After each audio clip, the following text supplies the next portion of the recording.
You can either live your dreams or live your fears. And I think the majority of people actually are not living their dreams, but are living their fears. So I want to ask you a question. What are your fears? What are you afraid of? What are you scared of? Because we all have fears, don't we? We all have something that's blocking us, that's holding us back. And as we begin to look at life, what we realize is that the reason that most people are not living out their true potential, are not doing all of the things that they would really like to do, is because of fear. Some people call fear false evidence or expectations appearing real. I'm reminded of the story of a guy that was living in an area where he had some new neighbors, and these neighbors had a bulldog. And when he came home every day, this bulldog used to chase him about a half a block from his house. Every day, he would have to streak home. I mean, he would just run. This bulldog would be right on his heels. And so he just got tired of that, because he would go home and about a half a block away from home. He would look around for this bulldog, and he wouldn't see him. And he would go walking casually along, and this bulldog come out of nowhere, woo, woo, woo, and start chasing him. He'd run home. So this one day, he just got tired. And so when the bulldog was running after him, he started running. He saw a rock, and he stopped to pick it up to throw at the bulldog. And when the bulldog got up on him, he started barking. He realized the bulldog didn't have any teeth in his mouth. Then he started chasing the bulldog. If you don't get on away from it, because the most the bulldog could have done is gum, you know. And so, you know what? Most people go through life running scared. Running scared from things that have no teeth in them, because they're false expectations appearing real.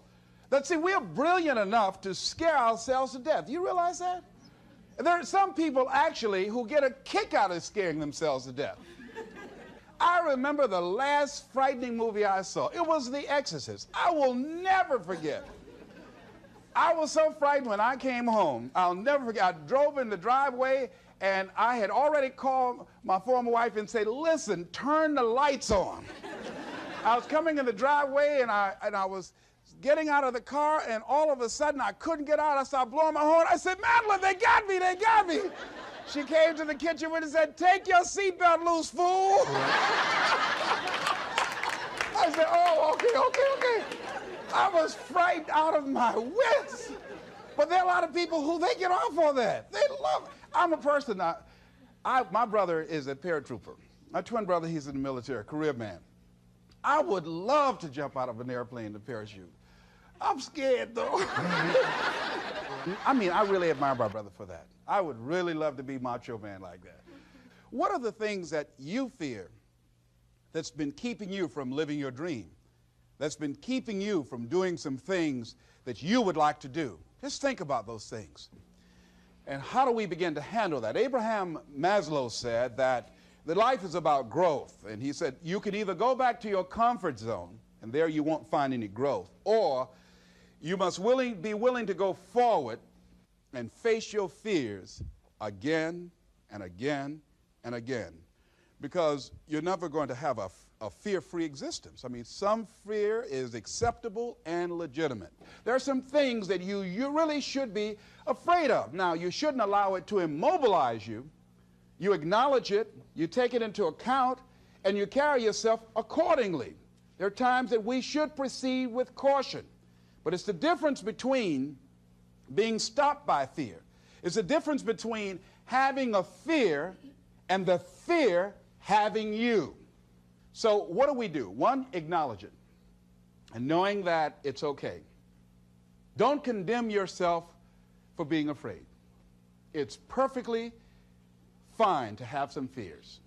You acknowledge your fears, you embrace those fears, and then you move on. You act on whatever it is that you fear. Because once you embrace it, see, what you resist will persist. What you resist will persist. So one of the most important things is to begin to embrace your fear. The fear of bodily harm, that's legitimate.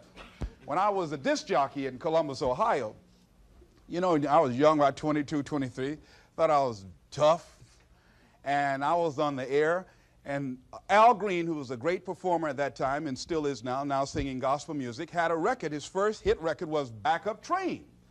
So a guy came in the town and was impersonating Al Green. I happened to know Al Green because I'd already booked him. And so when I found out this guy was impersonating Al Green, I came on the air and did an editorial about him, and I exposed him.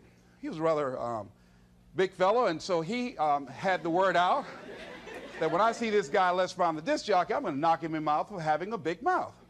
So I was driving down Main Street in Columbus, Ohio, had my son in a car, and I always had this little saying, hey, if anybody ever put a threat on me, I'm going to make them honor it. So I saw this guy in the street. So I pull around. I said, excuse me, I'll be right back. Got out of the car. I said, hey, man, I heard you said that you were looking for me. I'm Les Brown. He said, you are? I said, yeah. I said, what is it? I'm the one that said that you were an imposter. I said, I want to know what you're going to do about it. He opened his coat and he had a gun there. I say, but whatever I said to hurt your feelings, I want you to know it's all right.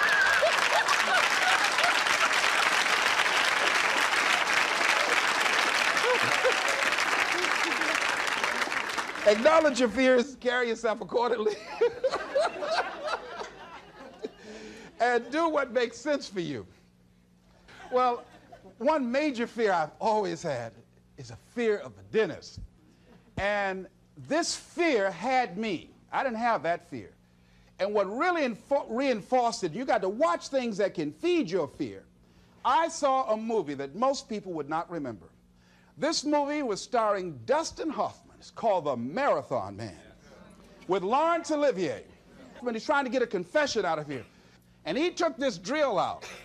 Let me tell you something. When he went in Dustin Hoffman's mouth with that drill, I had $1 worth of popcorn. That popcorn went everywhere. Oh!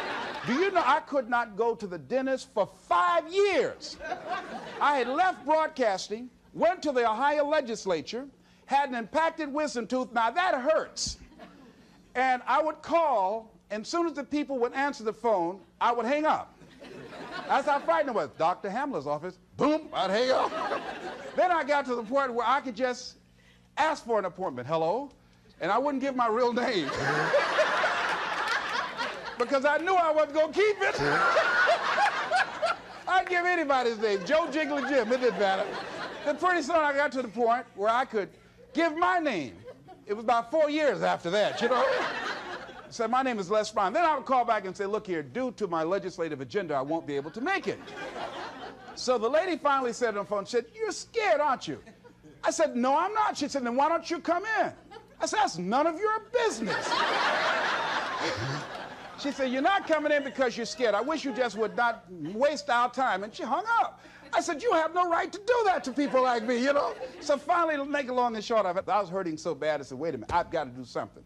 And I said, what am I afraid of? Go there and handle it. I said, man, I said, Dr. Hamler, I just can't hear this drill. I mean, if you can do whatever, I don't need to hear this drill, that sound, you know, that's what gets me, that drill. Don't pull that drill out on me. He said, just calm down, calm down.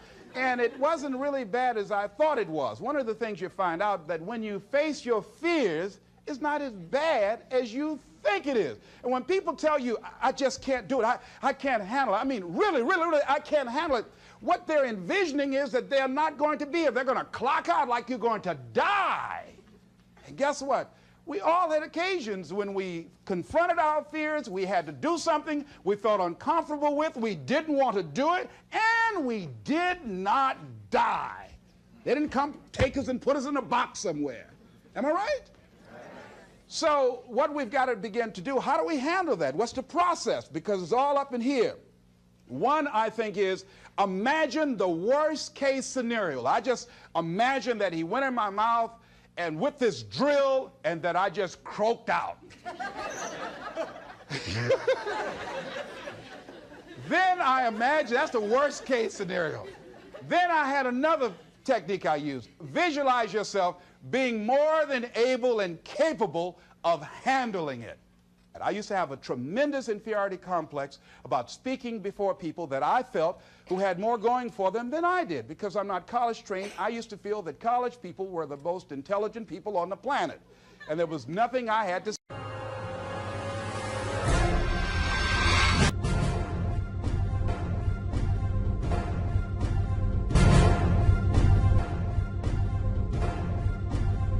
For them. And what will they listen to me for? That's the way I felt. And so I had to visualize myself speaking before them, speaking before various audiences that had more going for them than I did, and realize and appreciate my own value and that I was a worthwhile person, even though I didn't have all going for me. I didn't have the money, I didn't have the education that they had. So part of the process is seeing yourself, being worthy, being capable, having what you need to make you a worthwhile person, and that you're more than able, and that you deserve to be listened to, or you deserve to have that dream and that passion and whatever it is that you see and envision there. You've got to see it in your mind's eye and know that you've got what it takes. Repeat after me, please. I must see in my mind's eye. See myself. Confronting my fears. Handling my fears. I'm more than able. Shake somebody's hand on your right and left and say, you got the right stuff.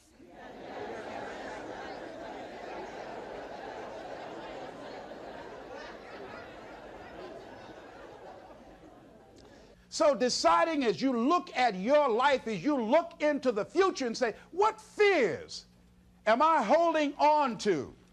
What fears that I'm allowing to imprison me, that's keeping me from breaking out? That's keeping me from living up to my true potential, that's keeping me from really being happy, that's keeping me from having a sense of adventure and excitement in my life. What's keeping me from controlling my destiny? What fears that I'm giving that permission to? Notice what I said, that we must give our permission to fear to immobilize us. Because whatever discomfort you experience, whatever challenges or difficulty that it is, you got to handle it. You got to go up in there and wrestle with it. Will it be easy? No. Will it be challenging? Yes. A friend of mine who's going into recovery. He's been addicted to crack cocaine for years and alcohol. And he was talking about how challenging it was and why he was dreading going into cold turkey. I said, what do you want me to tell you? That it's going to be a picnic? No, it's not. It's going to kick your butt? Yes, it is. Are you going to want to die? Yes, that's a part of it. But that's just what you must go through in order to get where you want to go. And guess what? You are strong enough to do it. You're strong enough, and your life is worth whatever you have to go through to get past this addiction. Whatever you have to do. This dream you got, whatever you want to do, will it be easy to just run out there and do it? No. Will it happen overnight? No. Will it be a struggle? Yes. Will there be times when you can't make ends meet? Yes, that's a part of it. Will there be times you won't know what to do? Yes, that's a part of it. Will you have some opposition? Will things go wrong sometimes? You will have many visits from Murphy. Now, if you're saying, well, who's Murphy? Don't worry.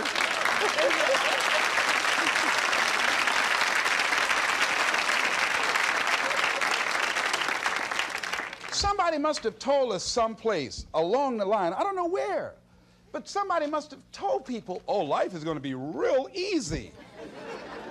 No. If they told you that, I've got a special announcement. They lied. I'll never forget. I had a special piece of legislation I wanted to get passed, and I said to a guy, I said, look here, can I count on your vote? He said, yes. And look here, if I can't count on it, let me know. There's another guy that owes me a chip, and I can call on that, and I won't need your vote, but I do need it. If you say you're going to do it, do it.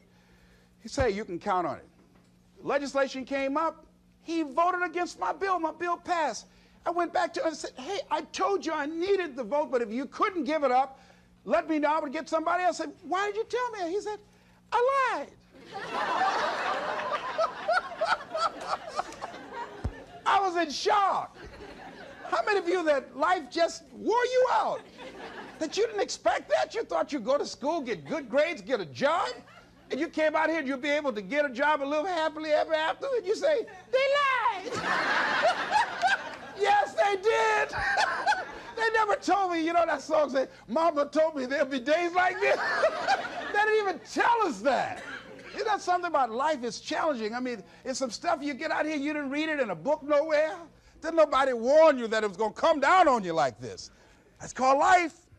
There are all kinds of challenges like that. So what's the next piece is that you accept yourself, then you accept the fear as a fact and not a force. See, when you accept yourself and you accept fear as a fact, that means that it's something that happens. It's something that you're going to experience, but it is not a force to hold you back. It doesn't have any special power other than that you give it. So you accept the fact that you're afraid, and then you move on anyhow. You move on past it, and you do whatever you've got to do. I was at a big motivational rally for a gentleman by the name of Dexter Yeager down in the Carolinas.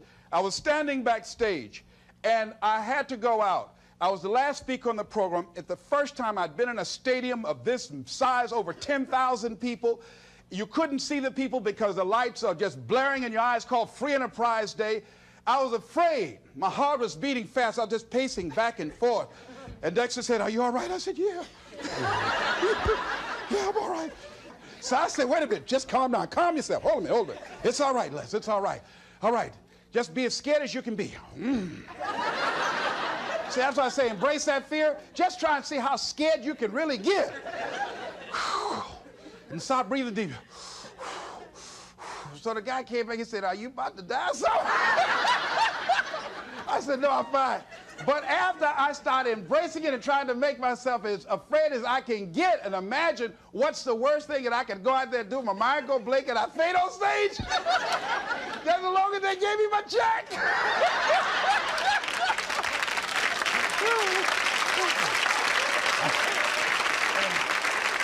But once I started laughing at myself, I started talking to myself. I said, "You know you scared today?"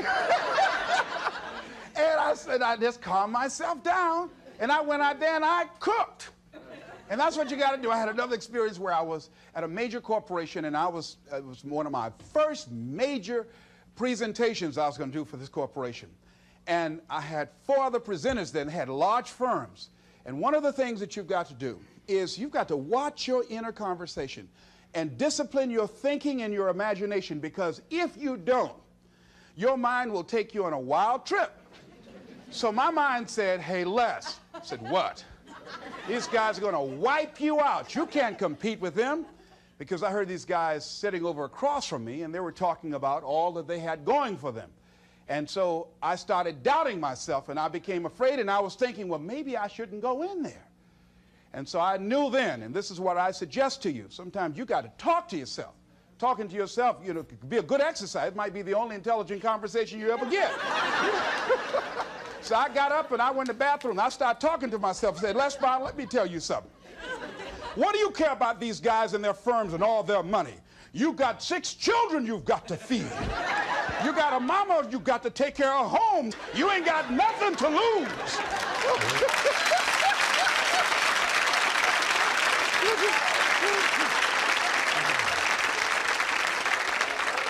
I went in that room and looked at those people. I said, "Don't you do nothing till you hear from me." And I got that contract, too. You got to do that. So when you have your lower self talking to you, telling you what you can't do, part of what you've got to do is be your own motivator. And you can't talk casually to yourself. You can't stand around and say, "Now, you must calm down now." No, that subconscious mind won't hear that. You've got to have a good conversation to yourself. Hey, and answer yourself, too. Don't pay these people any attention. You answer yourself. "Hey, what you going to do?" "I'm going there and get off." "All right, very good. Go in there and take care of business." You've got to talk to yourself, and you build yourself up, and you'll feel your energy level coming up, and people will feel that around you. See, now, if you go through life,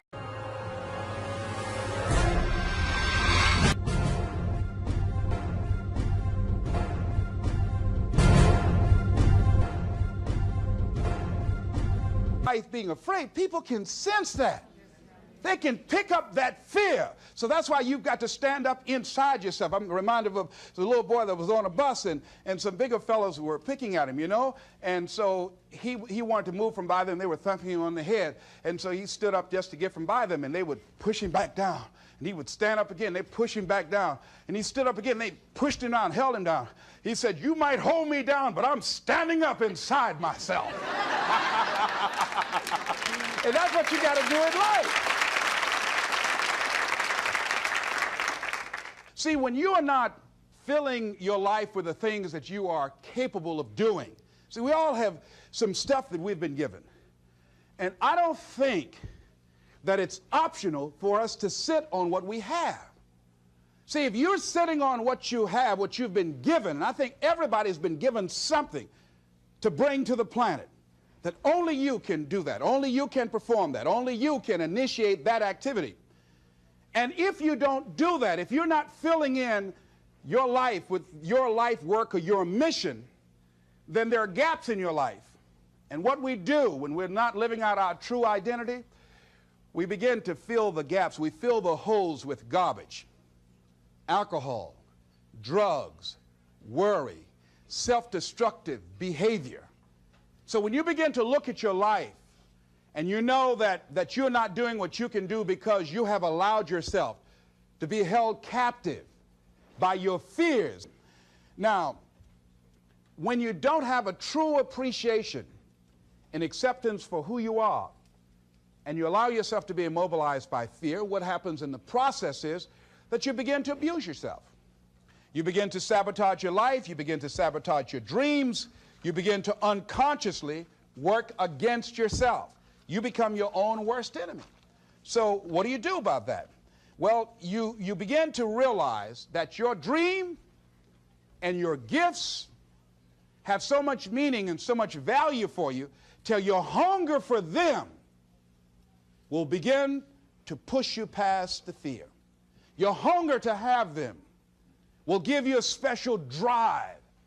As you work on yourself, as you begin to acknowledge your true identity, the true power that you have, the true capacity you have to bring about change, the miracle-working power that you have within yourself to do the things that you want to do. When you take them on, I'm reminded of a man who, this gentleman was doing a special study of a special tribe in Africa, headhunters. And he had difficulty in developing a relationship with these tribesmen because of the fact that he had fear. He had fear they were going to take his head. I tell you, all fears aren't bad. That was a legitimate fear. That was a good fear to give you a headache. So he worked there for a long time with no effort, no progress in developing a relationship and rapport and being able to achieve a level of trust. So finally one night while he was in bed, he was thinking about it. I said, what is it that you came here to do? What is your life work as a missionary? He said, I wanted to study these tribesmen. I said, what's the worst thing that they can do to you? Kill you. And he just decided, hey, this is what I came here to do. I know that there's some risk involved, and I'm going to do it, come what may. He said, I'm not going to be afraid anymore. He went back the next day, and he started doing the work and trying to talk to and interview many of the members of this tribe. And they began to respond to him. They threw out the welcome mat to him. And years later, when people came to see what his progress was, they asked him, how were you able to do this? How did you convert the relationship from being hostile to that of being positive? And he said something I think has value for all of us. He said, when life can no longer threaten you with death, he said, what else is there? What else is there? And the majority of the fears that we have are not life or death fears. They're not those kind of fears. But through our imagination, we blow them out of proportion and we give them more power than they actually have or deserve, and we permit them to govern our lives. We permit them to determine how far we can stretch out on our dreams and discovering our stuff. And as we begin to look at ourselves and begin to, wait a minute, just getting to the point as you assess yourself and begin to approve yourself and just say, wait, hold a minute. I've been sweating this out. What's the worst thing that can happen to me on this? Will it kill me? Will I die? Why am I going through all of these changes over this? How much power does this really have? And am I the one that's feeding the power into it? See, a lot of times we allow ourselves to be fed and to be programmed into being afraid. I mean, you watch the news and read the newspaper, you'll be scared to come out the house. Am I right? You'll be afraid. So what kinds of things, what kinds of thoughts are you feeding your consciousness? What kind of things are you putting in your mind that will enable you to either move forward or to justify why you're staying where you are? Another piece that I look at, that when I finally decided that I was going to go to the dentist, the pain was so great. I couldn't hold out any longer. All of a sudden, the fear didn't matter. I can't but take me. Now, some people need fear, you know. I have a friend that we told him, hey, man, you know, you need to lose some weight. You're getting overweight and out of shape, and at our age, we need to have a regular program. And Bud said, man, I've been fat since I was a little boy. I'm big bone. I've never seen a fat skeleton, though, you know. Well, Bud became ill. How many of you ever seen a fat skeleton? Raise your hand. All right. Bud became ill, passed out, and I was there, and the doctor was talking to him. And Bud, I think, was going to go right back to same old eating habits and doing everything. You know, he said, look here, you are a diabetic. He said, now, here's some of the side effects. You know, you could go blind, you can become an amputee. None of that touched him. He said, you can become impotent. He said, what did you say? Bud has lost weight. He exercises every day. He's into body sculpturing. 48 years young. He looks great. I can't believe it. But just that one statement made all the difference in the world. Bud is a new man today. So what is it that has to happen to you? Some people don't take corrective measures to improve their health until they get a pronouncement that they're about to die. Then they start, okay, all right, I'm ready to do whatever you want me to do. But they won't do that. They can see people dropping off like flies around them. Well, that's them. You got to go from something. We go through life really blocking ourselves constantly. And fear is one of the greatest instruments that we could use to stifle our true potential. When you begin to look at your life, you can decide to use fear as a blocker, or you can decide to use it as building blocks. That you decide, hey, look here, I'm going to move in this direction. I'm not going to allow anything to stop me from doing what I want to do. Shake somebody's hand on your right and left and say, I'm unstoppable.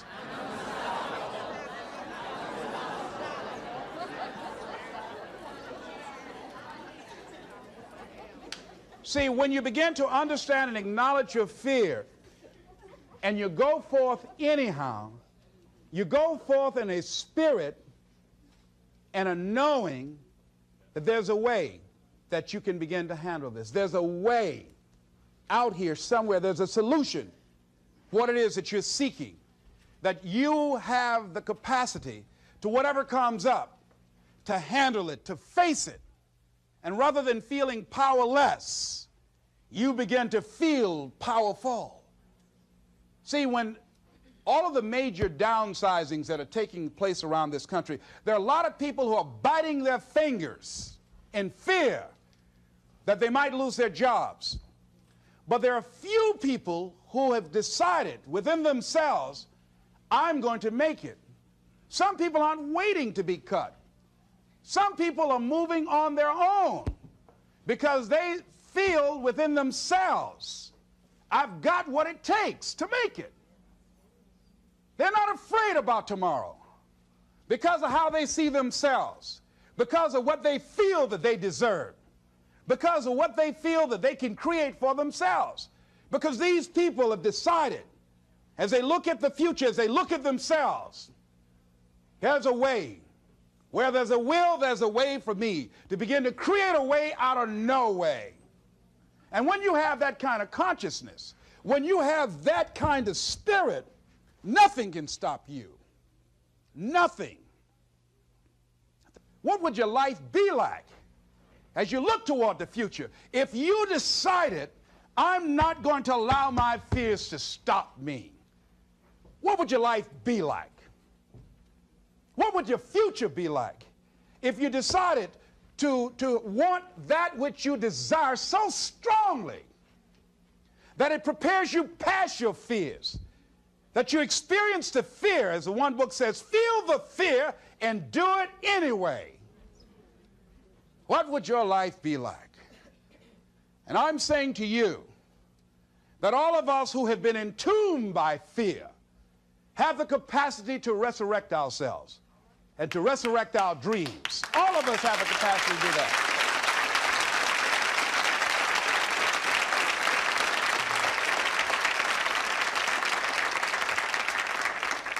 And you have, is it easy? No.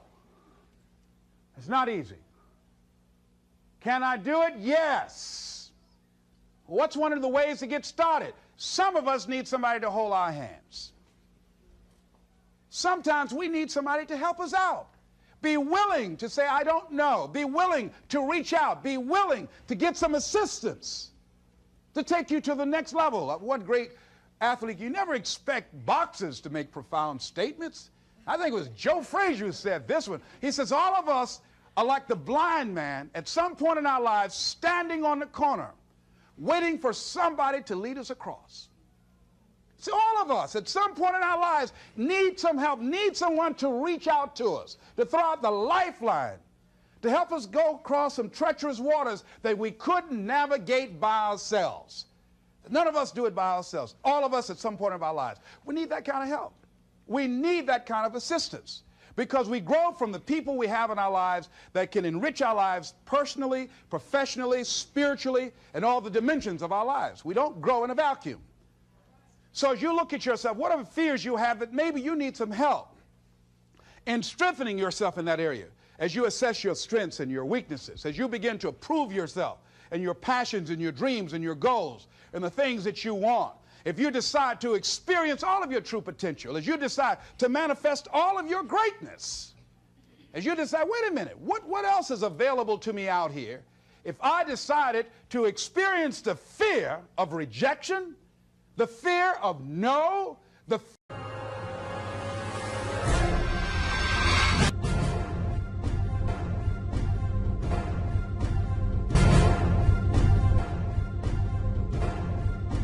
fear of failure, the fear of standing by myself? What else is available? Of taking a chance, a fear of losing it all. What else is available to me that will bring some extra meaning and value? The fear of people not liking me. You know how many people do things they don't want to do because they want everybody to like them? Everybody's not going to like you. Excuse me, special announcement. Everybody's not going to like you. No, it's just not that kind of world. But you know, there are a lot of people who won't take positions on issues, who won't take a stand for things they believe in, who won't speak up for themselves because they don't want to make anybody mad. Oh, it was Bill Cosby. He said, I don't know what the secret of success is. He said, but here's what I know what the secret of failure is. He said, trying to please everybody. You can't please everybody. But there are people who have the fear of rocking the boat. So they just go alone in life, just go alone. Well, how do you feel? Well, I don't really want to say. How many of you know people like that? Raise your hand. These people aren't living life. They're not truly experiencing life. What do you really want to do? Well, I don't like this, but I guess I'll go ahead on and do it. No. The life is too short for that. Too short and unpredictable, moseying through. Not trying to disturb anything, not trying to shake anything up, not trying to make any waves. You see, there are some people who come through the universe and their level of contribution and the level of energy they manifest is so small, so inconspicuous, that when they go, you won't even know they left. I mean, there are people who die on jobs, and you say, hey, where's John? Oh, John's been dead 6 months. You're kidding. No. Is that right? Yeah. I didn't know. Why didn't somebody say, well, I guess we didn't miss him. But there's some people, because of their personality, because of their contribution, because of the investment of their time and their energy and the impact they have there, that when they go, everybody will miss them. See, when Mother Teresa checks out, everybody will know. When Rosa Parks, everybody will know. Nelson Mandela, everybody will know. Why? Because of their contribution. See, but there's some people, because their contribution is so small, no one will care. So I'm saying, before you are boxed and buried, decide that you're going to box and bury your fears. Decide that you're going to begin to live life on a new level, seeking out new horizons, that you're going to find more love and more joy and more ways to give more to life. Guy said something, I love this. He says, everything a man does for himself, guess what? He takes with him. But everything he does for others, he leaves behind. So when you begin to say, what is it that I want to leave? What contribution that I want to begin to make? What difference do I want to make in life? What is it that I want to do with the rest of the life that I have left? What chances I need to take? What risks do I need to begin to embrace? What fears do I need to step on? What areas of my life am I dead right now? What dreams? You can either live your dreams or live your fears. You have got to get to a point where you say, I'm sick and tired of living like this. There's got to be more. That's when people go out and strike out on their dreams. That's when people get out of relationships where they're dying together rather than growing together. That's where they leave jobs. So where are you going? Away from here? I don't know.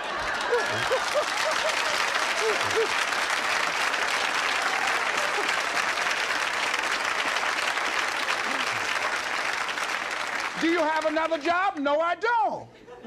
How are you going to make it? I don't know, but I will. See, you will when you put yourself in that kind of situation. I'm reminded of 2 frogs that were hopping down the road, and they fell into a bottle of milk. And one was hopping up and down for a while, and he drowned. He just gave up. But this other frog just kept on kicking. He wouldn't give up. He just kept on kicking. And pretty soon he churned that milk into butter, and he walked on out.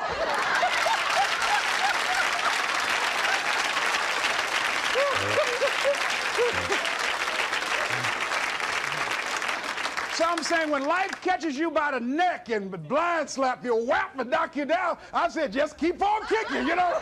And you can kick on out of those circumstances, whatever they are, not be intimidated by them. Repeat after me, please. I'm going to keep on kicking.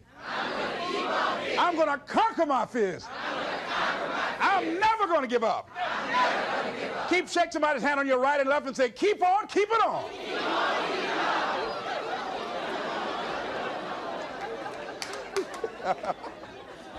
I tell you, one of the exciting things about life is you got to keep the child in you. Little children dream. We used to go to work with my mama, and we would be riding across Miami Beach. My brother and I would be arguing, that's my car. No, that's your car. That Rutabaga over there. Well, that's my house. Mama, tell him that's my house. I had that house yesterday. How many of y'all did that as kids? Raise your hand, But then after we become adults, life slaps you side the head a few times, and then you don't dream anymore, Bigger Thomas, in the book, The Invisible Man, I think it was, he said, the impulse to dream has been slowly beaten out of me through the experience of life. And most people, ladies and gentlemen, have stopped living their dreams because of the lessons they've learned from life or things they've picked up, because we've only been born with 2 fears. The fear of a loud sound, or the fear of falling. And all the other fears are fears we learn, fears we pick up. Whatever you're scared of, your life, the value you brought to the planet, far more important than whatever you're afraid of. You're stronger. So as we begin to look toward the future, and look at what will it take for us to break through those fears. One, acknowledging the fear, knowing it's all right. Some fear is healthy. Beginning to know that your dreams, your passions, your drive to achieve whatever it is you want, as it has more power and meaning, it will move you past your fears. As you begin to feel that you deserve it, your passion and goal is so strong, the fears won't matter. As you begin to trust yourself and put yourself in the situation where you have to make it happen, you will make it happen. Ladies and gentlemen, I don't believe this. I know this from my own life experience. I know that you've got greatness within you. I know that you have unlimited potential in you. I know that you have something to give to the universe that was not here before you showed up. Somebody said that life is God's gift to us, and how we live our lives is our gift to God. What kind of gift are you giving? And what kind of gift could you give if fear wasn't an issue?